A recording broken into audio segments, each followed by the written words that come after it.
Roma pasal 8 ayat 14 sampai ayat 17. Kita akan membacanya saling sahut bersautan. Saya akan awali ayat 14, jemaat menjawab 15. Dan seterusnya saling ganti bergantian sampai tiba pada ayat 17. Semua orang yang dipimpin roh Tuhan adalah anak Tuhan. Ayat 15.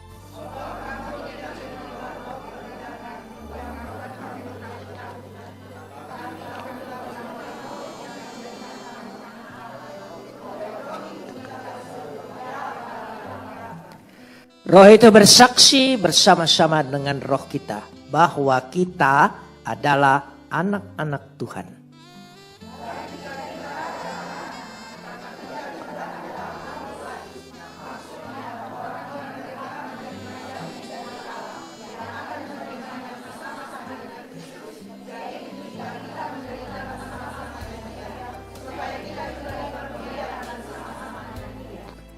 Saya ingin berbicara tentang Bapak dan anak. Dan begitu istimewanya bahwa Tuhan itu Khalik langit dan bumi, pencipta, maha kudus, maha suci, maha kuasa, maha segala-galanya. Saya sudah belajar banyak tentang kemahakuasaan Tuhan itu. Dari kepercayaan saya yang lama pun saya sudah hafal 99 nama Tuhan yang begitu dahsyat. Tetapi baru satu hal yang lain dari yang lain. Tuhan yang dahsyat, Tuhan yang hebat, Tuhan segala-galanya. Dia Bapa. Dan kita adalah anak. Tapi ini bukan hanya sebutan, tapi sebuah hubungan yang dahsyat sekali. Dan hubungan ini tidak tercipta. Tetapi hubungan ini ada sebuah karya yang telah dilakukan sehingga kita bisa menyebut dia Bapak dan kita betul-betul anak. Dalam beberapa bulan yang lalu dalam satu diskusi di Bandung, saya diundang dan dari semua penanya, dan ini diskusi lintas iman, bukan hanya untuk orang Kristen. Lalu saya ditanya begini, saya dengar katanya bahwa orang Kristen itu surganya pasti. Dan pasti masuk surga. Saya jawab ya. Jadi Bapak sendiri yakin Bapak pasti masuk surga. Sangat-sangat yakin saya pasti masuk surga. Enak aja katanya. Emangnya surga itu punya Bapakmu? Bisa begitu Pak?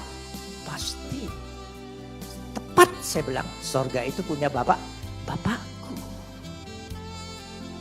Oh jadi pasti ya. Karena kan Anda bicara memang surga itu punya Bapakmu. Sampai kau begitu pasti, memang betul.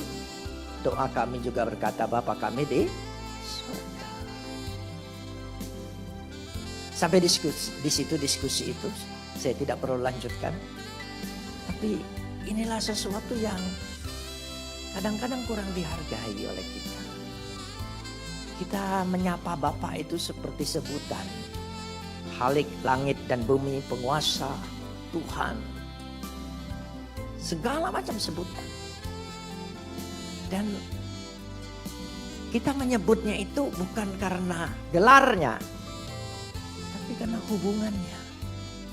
Antara Bapa dan anak itu. Kalau kita lihat dari sejak awal, karena saya bertobat di Injil Yohanes, maka Injil Yohanes hampir menjadi seluruh kehidupan saya, pikiran saya. Ya. Yohanes 1 ayat 12 berkata, jika kamu percaya kamu diberi kuasa untuk menjadi anak. Diberi kuasa untuk menjadi anak. Bukan diangkat anak loh. Diberi kuasa. Jadi ada kekuasaan, ada hak sebagai anak. Jadi bukan anak-anakan, bukan anak asuh, anak tiri. Memang anak. Kenapa bisa demikian? Karena itu hak anak ini yang mungkin kita kurang sadari, kurang kita imani. Ketika kita berdoa seperti seorang penganut, sebagai umat. Kita bukan sekedar penganut, umat, pengagum, pengikut. Bukan. Kita datang. Sekarang kita datang. Ya, ke rumah siapa?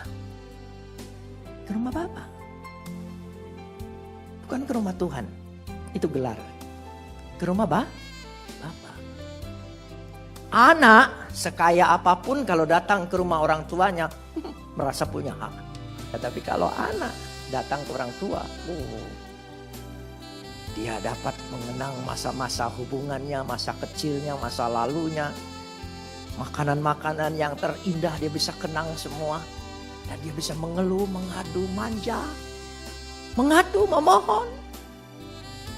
Apalagi kalau bapaknya kaya, dia akan yakin minta pulang bawa berkat. Nah, makanya saudara, bukan hanya soal ke gereja.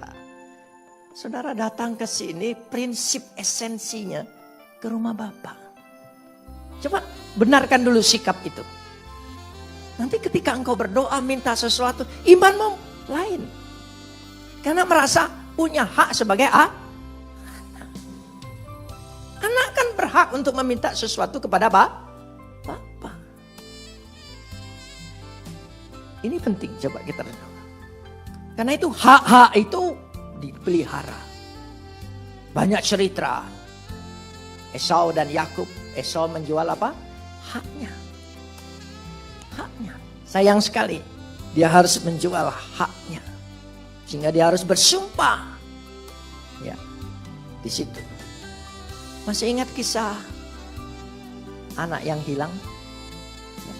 Dia minta haknya kepada bapaknya. Minta haknya. Dan bapaknya tidak berkata, kamu tidak punya hak. Siapa kau? Oh tidak. Coba perhatikan, baca di dalam Lukas 15 itu. Ketika anak bungsu itu minta. Kata yang bungsu kepada ayahnya, Bapak, berikanlah kepadaku bagian harta milik kita yang menjadi apa? Dia tahu punya hak. Dia anak. Ini penting. Jadi saudara datang bukan sebagai peminta-minta. Saudara datang sebagai anak mohon kepada Bapa.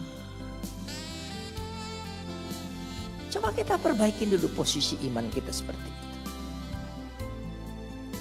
Kita datang ke gereja, ke rumah siapa? Mulai. Jadi bukan organisasinya yang penting. Bukan. Aku datang ke rumah Bapa.